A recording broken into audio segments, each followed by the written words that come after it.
मेरा नाम राहुल है। यह घटना आज से लगभग 5 साल पहले की है, जब मैंने अपनी पढ़ाई पूरी करने के बाद नौकरी की तलाश में अपने ननिहाल झारखंड के छोटे से गांव बरसाड़ी का रुख किया था। गांव बाहर से बेहद शांत और सुंदर दिखता था, लेकिन उसके भीतर एक ऐसा रहस्य दबा था जिसे लोग खुले में कभी नहीं बोलते थे। बचपन में जब भी यहाँ आता, एक ही चेतावनी दी जाती, सूरज ढलने के बाद बाहर मत निकलना, डायन घूमती है। मैं हमेशा इसे गांव की पुरानी अंधविश्वासी सोच मानकर हंसी में टाल देता था, लेकिन उस बार कुछ ऐसा हुआ जिसे मैं जिंदगी भर नहीं भूल सका। गांव में पहला दिन शांति से बीता। शाम को जब मैं खेतों की ओर टहलने निकला तो गांव की बुजुर्ग कमला दादी मुझे देखकर बोली, बबुआ अब घर चलो, रात होने को है। मैं मुस्कुराया, अभी तो थोड़ी ही रात हुई है दादी, चांदनी भी कितनी सुहानी है।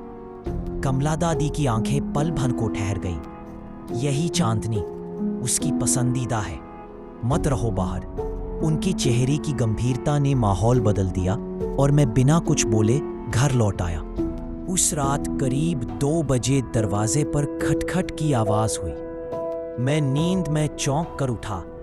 बाहर देखा कोई नहीं था, लेकिन मिट्टी में किसी औरत के उल्टे पैरों के निशान साफ दिख रहे थे। मेरा दिल तेजी से धड़कने लगा। मैंने झटपट दरवाजा बंद कर लिया और बिस्तर में दुबक गया। सुबह मैंने माँ से पूछा, लेकिन उन्होंने बस चुप्पी साध ली।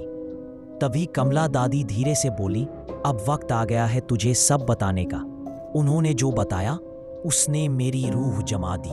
कई साल पहले इस गांव में एक औरत थी, राधा, बहुत खूबसूरत, पर लोग कहते थे वो तंत्र मंत्र जानती है। गांव के ठाकुर से उसका प्रेम था, लेकिन ठाकुर ने उसे धोखा दिया और गांव वालों ने उसे चरित्रहीन कहकर निकाल दिया। अपमानित राधा ने गांव के बाहर पीपल के पेड़ के नीचे जहर खाकर जान दे दी। मरते वक्त उसने कहा था, अब यह गांव कभी चैन से नहीं जी पाएगा। उस दिन के बाद हर पूर्णिमा की रात कोई न कोई युवक गायब हो जाता।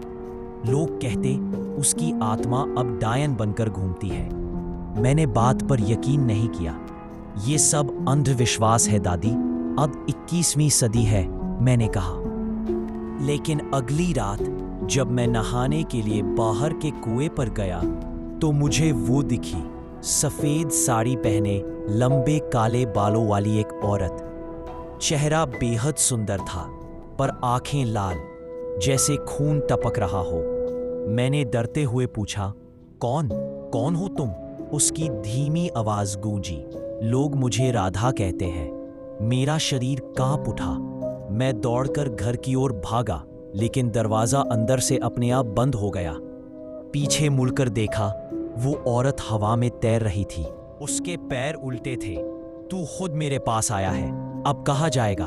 उसकी आवाज कान फाड़ देने वाली थी। तभी कमला दादी त्रिशूल लिए बाहर आई। चली जा पापी आत्मा, ये शरीर तेरा नहीं है। राधा जोर से चीखी और धुएं में बदलकर गायब हो गई। जब होश आया, सुबह का उजाला फैल चुका था। दादी ने कहा, मैं बरसों से साधना कर रही थी, बस इसी रात के लिए। मैंने तय किया, अब डरकर नहीं रहूंगा। अगले दिन मैं उस पीपल के पेड़ के पास गया जहां राधा ने अपनी जान दी थी। दीप जलाया, फूल चढ़ाए और हाथ जोड़कर कहा, राधा, तुम्हारे साथ अन्याय हुआ, पर अब पूरे गांव को मत सजा दो। अपने क्रोध को मुक्त कर दो। अचानक हवा तेज चलने लगी। पेड़ की शाखाएं कांप उठी। मुझे लगा कोई अनहोनी होगी। तभी एक हल्की स्त्री की हंसी सुनाई दी। राधा फिर दिखी, लेकिन इस बार उसकी आंखों में गुस्सा नहीं, शांति थी। वो मुस्कुराई और बोली, शुक्रिया। फिर आसमान की ओर उड़कर गायब हो गई। उस दिन के बाद बरसाड़ी गांव की पूर्णिमा की रातें शांत हो गईं। कुएं के पास सफेद साड़ी वाली औरत अब नहीं दिखती। लोग आज भी डरते हैं, लेकिन मैं जानता हूं, राधा को मुक्ति मिल चुकी है। कई बार जब मैं उस गांव में लौटता हूं और उसी पीपल के पेड़ के नीचे दीप जलाता हूं, तो हल्की सी ठंडी हवा चलती है, जैसे कोई अदृश्य हाथ मेरे सिर पर आशीर्वाद रख रहा हो।